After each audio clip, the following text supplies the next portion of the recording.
Our long-term economic plan is relentless in its pursuit of growth and growth,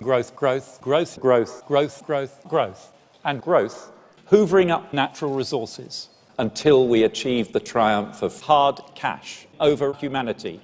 Anybody with a GCSE in economics can tell you this is unsustainable. And I agreed once some clever people had explained it to me. The current system is not only unsustainable, it's unfair. 21st century capitalism is rigged in favor of those already way up the ladder. That's us.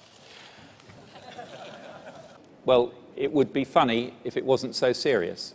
Unchecked growth is a cancer on the world. And if we don't change, we will be snuffed out, like the dinosaurs.